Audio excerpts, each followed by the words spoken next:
உலகத்தின் ஆதிகுரு ஸ்ரீ காமபுஜண்ட குரு பகவான் அவர்தம் தர்மபத்தினியார் பகுலாதேவி தாயாரோடு இன்று இரவு சுக்கரவார பொன்னாள் 2/5/2025 அன்று இவ்வுலகத்திற்கு அதி அற்புதமாக காட்சியளிக்கிறார்.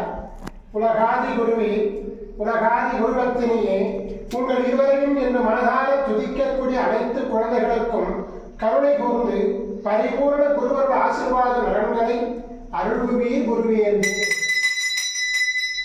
ஓம் சரவண பதகுரு கசடர வனமயே, ஓம் சரவண பதகுரு கசடர வனமயே, ஓம் சரவண பதகுரு கசடர வனமயாய ஸ்வாஹா. ஓம் சத்யநாதம் யோகிநாதம் ஆகாரநாதம் ரமேஸ்வராசனம். ஓம் நம சிவயே, ஓம் நம சிவயே, ஓம் நம சிவயே, ஓம் நம சிவயே, ஓம் நம சிவாயாய ஸ்வாஹா. ஓம் குரு பிரம்மோ குரு விஷ்ணு குருதேவோ மகேஸ்வரः குரு சாட்சாத் பரபிரம்மோ தஸ்மை ஸ்ரீ குருவே நமோ நமः. குருவருள் ஆசீர்வாதம், குருவருள் ஆசிகள் அருளன்புடன் ஸ்ரீ பாஸ்கர மகரிஷி. ஓம் நற்பவி நற்பவி நற்பவியே நமோ நமः.